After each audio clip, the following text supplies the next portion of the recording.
नमस्कार विद्यार्थी मित्रांनो, स्टडी फ्लो अपडेट्समध्ये आपलं पुन्हा एकदा सर्वांचं स्वागत आहे. तर मित्रांनो, राष्ट्रीय आरोग्य अभियान या अंतर्गत कंत्राटी पदभरती सुरू झालेली आहे नंदुरबार जिल्ह्यामध्ये. तर याच्यामध्ये टोटल 98 पदं आहेत. ही कोणकोणती पदे आहेत, किती पदे आहेत आणि एज्युकेशन क्वालिफिकेशन काय, शॉर्टमध्ये पाहूया कशा प्रकारे तुम्ही अप्लायही करू शकता. हे सर्व गोष्टी व्हिडिओ एंडपर्यंत पहा. चॅनलवर नवीन असाल सबस्क्राईब नक्कीच करा. तर मित्रांनो, जसं तुम्ही पाहू शकता हे त्याचं ऑफिशियल PDF आहे जे की 13 पेजेसचे आहे. याच्यामध्ये आपण इम्पॉर्टंट इन्फॉर्मेशन पाहणार आहोत. सर्वप्रथम याच्यामध्ये पदे देण्यात आलेली आहेत आणि हे कंत्राटी पदे आहेत, लक्षात ठेवायचं आहे तुम्हाला. जे पहिलं पद आहे ते आहे गायनेकोलॉजिस्टचं. याच्यामध्ये नंबर ऑफ पोस्ट जर पाहिल्या तर याच्यामध्ये 7 पोस्ट आहे त्याच्या ज्या की भरल्या जाणार आहेत. आता याचा पे स्केल काय, प्रत्येक प्रवर्गानुसार किती पद असणार आहेत, हे सर्व डिस्क्रिप्शनच्या लिंकमध्ये किंवा तुम्ही studyflowupdates.in सर्च करू शकता. साईटवर गेल्यानंतर तुम्हाला तिथं सर्चचं ऑप्शन भेटेल. तिथे तुम्ही या आर्टिकलबद्दल जरी सर्च केलं की राष्ट्रीय आरोग्य अभियान एवढं जरी सर्च केलं तरी तुम्हाला जे आर्टिकल आहे ते भेटून जाईल. तिथं तुम्ही सर्व बाकीचे डिटेल्स रीड करू शकता.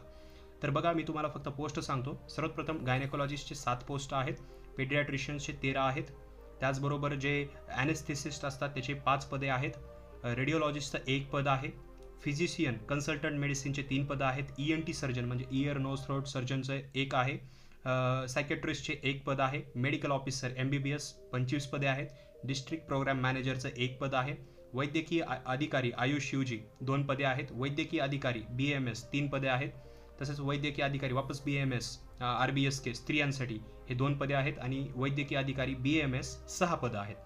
खाली जर पाहिलं तर हॉस्पिटल मॅनेजर जे आहे त्याचं 1 पद आहे, DEIC मॅनेजरचं 1 पद आहे, CPHC कन्सल्टंटचं 1 पद आहे, इंजिनियर बायोमेडिकलचं 1 पद आहे, ऑडिओलॉजिस्टचं 1 पद आहे, स्टाफ नर्स फिमेल 17 पदे आहेत, ज्युनियर इंजिनियर सिव्हिल 1 पद आहे, कार्यक्रम सहाय्यक अभियांत्रिकी ब्लॉक M&E याचं 1 पद आहे, अकाउंटंटचं 1 पद आणि ब्लॉक कम्युनिटी मॉबिलायझरचं 1 पद आहे.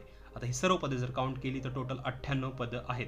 याच्यामध्ये कोणत्या प्रवर्गासाठी किती पदं आहेत आणि त्यांचा पे स्केल काय तुम्ही स्क्रीनवर पॉज करून रीड करू शकता किंवा डिटेलमध्ये वाचायचं असेल तर तुम्ही डायरेक्टली साईटला studyflowupdates.in ला व्हिजिट करून या आर्टिकलबद्दल सर्च करून वाचू शकता किंवा हे PDF तिथं तुम्हाला मिळून जाईल. अटी व शर्ती काय, तर बघा याच्यामध्ये जे संवर्ग अनुक्रमांक दिलेला आहे 1 ते 8 पदांची थेट मुलाखत होणार आहे आणि मुलाखतीकरिता दिनांक जे आहे ती 6/1/2026 म्हणजे 6 जानेवारी 2026ला सकाळी 10 वाजता हा इंटरव्ह्यू घेण्यात येईल. थेट मुलाखत घेतली जाईल. त्या इंटरव्ह्यूमध्येच याच्यावर जे आहे ते तुम्हाला सिलेक्शन केलं जाईल. आता ही 1 ते 8 पदं मी जशी क्रमांकाने सांगितली. 9 ते 21 पदं जे आहेत या ह्याच्यासाठी जे आहे ते पोस्टाद्वारे तुम्हाला किंवा बाय हँड सुट्टीचे दिवस वगळून तुम्हाला जे आहे ते अर्ज सादर करायचे आहेत.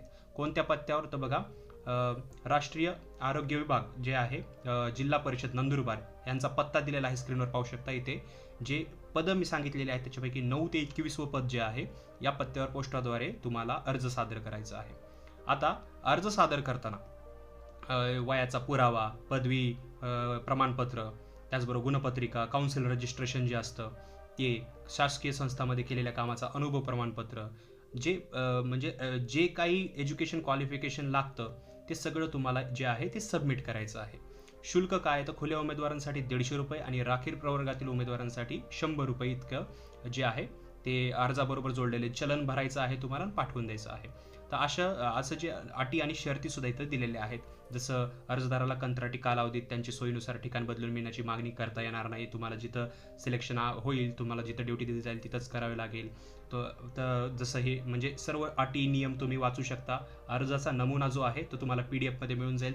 जर तुम्ही एज्युकेशन क्वालिफिकेशन कंप्लीट करत असाल, तुम्हाला जर इच्छा असेल तर हे अर्जाचा नमुना आहे जो की PDF स्वरूपामध्ये मी तुम्हाला वेबसाईटवर अवेलेबल करून देईल. सिम्पल studyflowupdates.in या वेबसाईटवरती जाऊन सर्च सेक्शनमध्ये तुम्ही या आर्टिकलबद्दल सर्च करू शकता. तुम्हाला त्यातच हे PDF मिळून जाईल आणि त्यातच तुम्हाला अर्जाचा नमुना आणि सर्व काही रीड करायला मिळून जाईल. तर मित्रांनो, डिटेल माहिती वाचण्यासाठी तिथं व्हिजिट करा विसरू नका.